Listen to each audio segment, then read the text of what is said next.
തിരുവിതാംകൂർ ദേവസ്വം ബോർഡിലെ ചില വിഷയങ്ങളെ പറ്റിയിട്ട് ബോർഡ് യോഗത്തിന് ശേഷം ബോർഡ് പ്രസിഡന്റ് ശ്രീ ജയകുമാർ എന്ന പ്രസിഡന്റ് ബ്രീഫ് ചെയ്തിട്ടുണ്ടായി.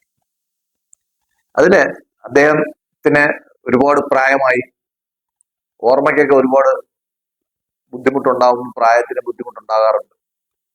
ഇത് ഓർമ്മയ്ക്കല്ല, കണക്കുകളിൽ തന്നെ ഒരുപാട് തെറ്റുകൾ അദ്ദേഹം വരുത്തിയിട്ടുള്ളതും ഹൈക്കോടതി അയാളെ വളരെ നിശ്ചിതമായി ശാസിച്ചിട്ടുള്ളതാണ്. സർക്കാരിൽ നിന്ന് ചീഫ് സെക്രട്ടറി ആയിട്ട് റിട്ടയർ ചെയ്ത് ഇത്രയും ദിവസവും അദ്ദേഹം യാതൊരു ലാവണങ്ങളും ഇല്ലാതെ കഴിയാൻ സാധിക്കാത്ത ഒരാളാണ്.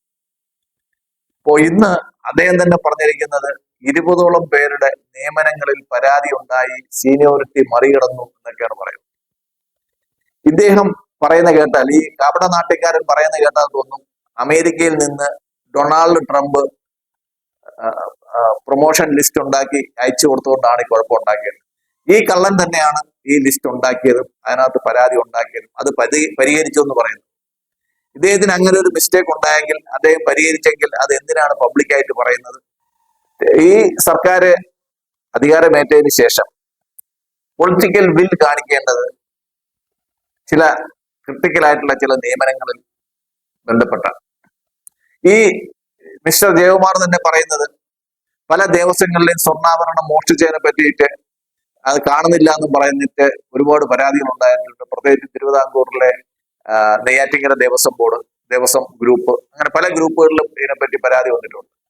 അപ്പൊ അതിലൊക്കെ എന്താണ് മോഷണം നടന്നതെന്നും എത്ര പോയി എന്നും അതിൽ എന്ത് അന്വേഷണം നടന്നു എന്നൊക്കെ നമ്മുടെ സാധാരണ ജനങ്ങളെയും ഭക്തന്മാരെയും ബോധിപ്പിക്കേണ്ട ബാധ്യതയുള്ള ഒരാളാണ് ശ്രീ ജയകുമാർ. അദ്ദേഹം ഇക്കാര്യത്തിൽ നിശബ്ദനാണ്, സൈലന്റ് ആണ്. എന്തായാലും ഈ സർക്കാർ ഉണർന്ന് പ്രവർത്തിച്ചില്ലെങ്കിൽ ജയകുമാർ ഈ സർക്കാരിനെയും കൂടെ മുക്കിയിട്ടേ പോകും. CPM എന്ന പാർട്ടി നിശ്ചയിച്ച 2 ദേവസ്വം ബോർഡ് പ്രസിഡന്റുമാരെ റിമാൻഡ് കഴിഞ്ഞ് പുറത്തു വന്നു. അടുത്തയാളെ ചോദ്യം ചെയ്യാൻ വിളിപ്പിച്ചിട്ടുണ്ട്. അദ്ദേഹം എപ്പോൾ റിമാൻഡിലാവുമെന്ന് അറിയത്തില്ല.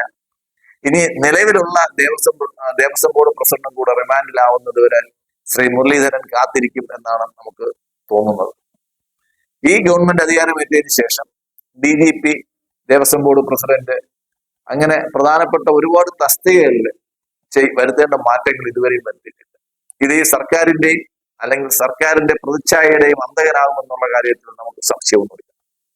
കാലാകാലങ്ങളായിട്ട് UDF സർക്കാർ എപ്പോഴൊക്കെ അധികാരത്തിൽ ഏറ്റിട്ടുണ്ടോ അപ്പോഴൊക്കെ പ്രതിച്ഛായ വിവാദവും ശൈലി വിവാദവും ഒക്കെ ഉയർന്നു വരാനുള്ള കാരണം ഈ രാഷ്ട്രീയമായുള്ള ഇച്ഛാശക്തി ഇല്ലായ്മ തന്നെയാണ്.